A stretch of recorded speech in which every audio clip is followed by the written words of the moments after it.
দাম নেই, জমিতেই পচে নষ্ট হচ্ছে টমেটো। আয়নাঘর পরিদর্শন শেষে যা বললেন প্রধান উপদেষ্টা। আয়নাঘরে বিএনপি নেতা সাজেদুলকে কিভাবে হত্যা করা হয় জানালেন ফারুকী। এবং সর্বশেষ জানাবো, ফ্যাসিবাদের দোসরদের কোথাও ঠাঁই হবে না বলছেন মজনু। এতক্ষণ শুনছিলেন সংবাদ শিরোনাম, এবারে বিস্তারিত। তবে তার আগে অনুরোধ থাকবে আমাদের চ্যানেলটি সাবস্ক্রাইব করে বেল আইকনটি ক্লিক করুন। দাম নেই, জমিতেই পচে নষ্ট হচ্ছে টমেটো। মুন্সিগঞ্জের টঙ্গীবাড়িতে জমিতেই পচে নষ্ট হচ্ছে টমেটো। মাঠ জুড়ে টকটকে লাল টমেটো থাকলে কৃষক তা তুলে বিক্রি করছেন না। লাল পাকা টমেটোগুলো ঠুকরে খাচ্ছে শালিক সহ বিভিন্ন প্রজাতির পাখি। গাছেই ঝুলছে পাখির খাওয়া টমেটো। উপজেলার পাঁচগাঁও গ্রামের পদ্মাপাড়ের বিস্তীর্ণ জমিতে পাকা টমেটো নষ্ট হতে দেখা গেছে। কিছু কিছু জমির টমেটো কৃষকরা নিরাশ হয়ে নিচ্ছেন আড়তে। আড়তদাররাও বেশি টমেটো আড়তে পাঠাতে নিষেধ করছেন। ফলে অনেক টমেটো জমিতেই পেকে নষ্ট হচ্ছে। টমেটো চাষি রহিম বাদশা বলেন, 28 ঘন্টা জমিতে টমেটো চাষ করেছি, এতে প্রায় 6 লাখ টাকা খরচ হয়েছে, মাত্র 50,000 টাকা বিক্রি করছি। এখন তো টমেটো বিক্রি হচ্ছে না, দিন দিন দাম কমছে। কৃষক লিটন বলেন, 5 পাখি জমিতে টমেটো চাষ করছিলাম, প্রায় 6 লাখ টাকা খরচ হয়েছে, এখন পর্যন্ত কোনো টমেটোই বিক্রি করতে পারেনি। শুনছি আড়তে 4 থেকে 5 টাকা কেজিতে টমেটো বিক্রি হচ্ছে। টমেটো তুলে আড়তে নিতে যেই খরচ হবে সেই খরচ পাওয়া যাবে না। তিনি আরো বলেন, এই টমেটোগুলো দীপালি জাতের, বাহুবালি জাতেরও রয়েছে। কিছু কিছু জমিতে ব্রাকের টমেটো রোপণ করেছে। সব টমেটোর ফলনই ভালো হয়েছে। ভালো হলে কি হবে, দাম তো নেই। এই সমস্ত জাতের টমেটো চাষে অনেক বেশি খরচ হয়। ভাদ্র মাসে আমরা জমিতে বীজ বপন করেছি, তারপর জমিতে টমেটো গাছগুলো বড় হওয়ার সাথে সাথে বাঁশ গেড়ে গাছগুলোকে বেঁধে দিয়েছি। কৃষক সুহেল বলেন, টমেটোর দাম নেই, টমেটো চাষ করে সব টাকা শেষ হয়ে গেছে। এখন যে নতুন করে অন্য জমিতে কিছু আবাদ করব সেই টাকা নেই। আমার অনেক জমি খালি পড়ে রয়েছে, লেবার নিয়ে যে চাষ করব সেই টাকা নেই। আয়নাঘর পরিদর্শন শেষে যা বললেন প্রধান উপদেষ্টা। আওয়ামী লীগ সরকারের পতনের পর সবচেয়ে বেশি আলোচিত বন্দিশালা আয়নাঘর পরিদর্শন করেছেন প্রধান উপদেষ্টা ডক্টর মোহাম্মদ ইউনূস। তিনি প্রতিরক্ষা গোয়েন্দা মহাপরিদপ্তরের যৌথ জিজ্ঞাসাবাদ সেল এবং র্যাব 2 এর সিপিসি 3 এর ভেতরের সেলগুলো পরিদর্শন করেন। পরে র্যাব সদর দপ্তরের টাস্কফোর্স ইন্টেলিজেন্স সেন্টারে যান। বিদেশি গণমাধ্যমের প্রতিনিধি ও ভুক্তভোগীদের সঙ্গে নিয়ে আয়নাঘর পরিদর্শন শেষে প্রধান উপদেষ্টা জানান, সব ক্ষেত্রে আয়ামে জাহিলিয়াত প্রতিষ্ঠা করে গেছে আওয়ামী লীগ সরকার। যারা এমন অপরাধের সঙ্গে জড়িত তাদের বিচার করা হবে। ডক্টর মোহাম্মদ ইউনূস সাংবাদিকদের বলেন, আপনারা সবাই সঙ্গে ছিলেন, কাজে আমরা নতুন করে কিছু বলতে হবে না।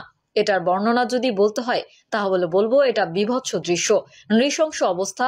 অতীতে এখানে যেসব অবস্থা হয়েছে যতটা শুনি অবিশ্বাস্য মনে হয়। এটা কি আমাদেরই জগৎ, আমাদেরই সমাজ? তিনি বলেন, যারা এর শিকার হয়েছে তারা আমাদের সঙ্গে আছেন, তাদের মুখ থেকে শুনলাম কি হয়েছে তাদের সঙ্গে। কোনো ব্যাখ্যা নেই এর। কোনো ব্যাখ্যা থাকলে মানুষ বুঝে এর কোনো কারণ ছিল, কারণ বিনা কারণে মানুষকে রাস্তা থেকে তুলে আনা হয়েছে। এরকম টর্চার সেল বাংলাদেশ জুড়ে আছে উল্লেখ করে প্রধান উপদেষ্টা আরো বলেন, আমার ধারণা ছিল আয়নাঘর বলতে কয়েকটি আছে এখানে, এখন শুনতেছি এই আয়নাঘরের বিভিন্ন ভার্সন দেশ জুড়ে আছে। কেউ বলছে 700, কেউ বলছে 800, এটির সংখ্যাও নিরূপণ করা যায়নি। প্রধান উপদেষ্টা বলেন, আমার জানা মতে ভুক্তভোগীদের সংখ্যা 70-এরও বেশি, অজানা কত তা আমরা জানি না। কেউ কেউ বলে যে এটা 3000-এরও বেশি হতে পারে। এই যে মানুষ উধাও হয়ে গেল, নিশ্চিহ্ন হয়ে গেল, কেউ বলতে পারছে না সে কোথায়। তার মেয়ে আজ আপনাদের সামনে ছিল, সে বলছে আমার মাকে কোথায় নিয়ে গেছে আজ 9 বছর হলো, 9 বছর ধরে আমরা খোঁজ পাইনি। যোগ করেন প্রধান উপদেষ্টা। তিনি বলেন, সে নিজেও এখানে ছিল মায়ের সঙ্গে, তাকে রেখে মাকে নিয়ে চলে গেছে। এই দৃশ্য করুণ দৃশ্য। গুমের মতো ঘটনা হতে দেওয়া আমাদের সবারই অপরাধ বলে উল্লেখ করে প্রধান উপদেষ্টা বলেন, আজকে আমরা মুক্ত হলাম, মুক্ত বাংলাদেশে আমরা যেন আবার নতুন সমাজ গড়তে পারি।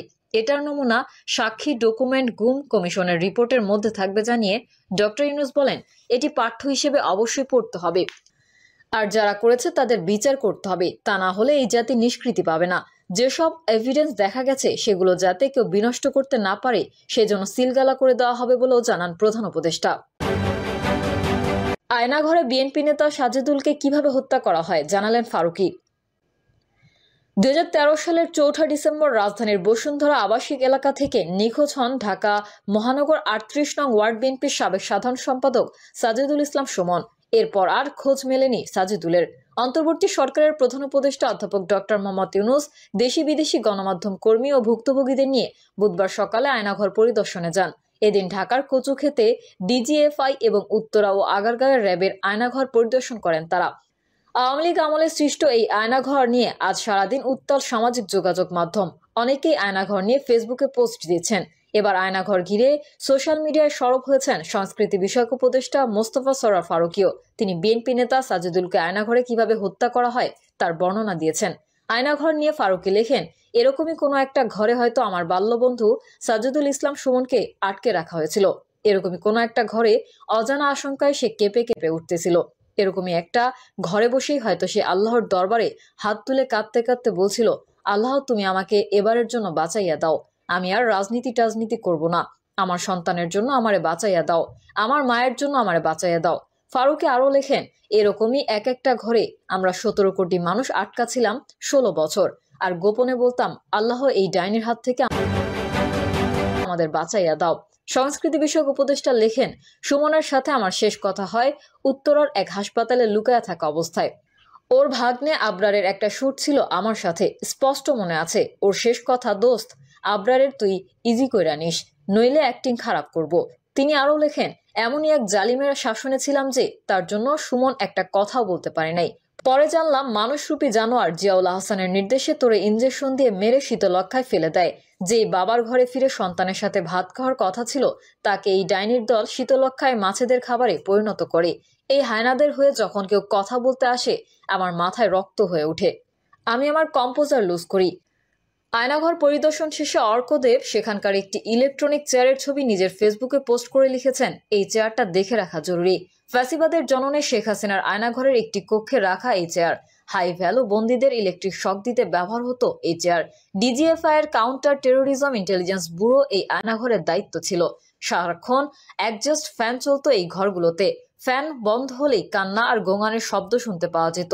আর কিছুক্ষণ, আজ থেকে গোটা বিশ্ব আয়নাঘরের সব ছবি দেখবে। অন্য এক পোস্টে অর্ক বলেন, এখানে বন্দী ছিলেন মাইকেল চাকমা।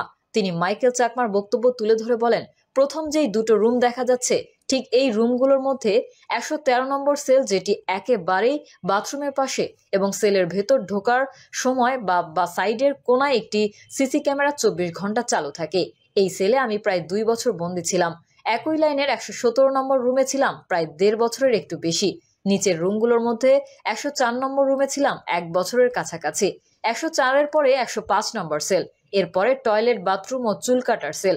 চুল কাটার সেল নম্বর 106। এছাড়া আরো অনেক রুমে আমাকে রাখা হয়। এরকম টর্চার সেল সারা বাংলাদেশ জুড়ে আছে, সেগুলো শুনলাম আজকে। আমার ধারণা ছিল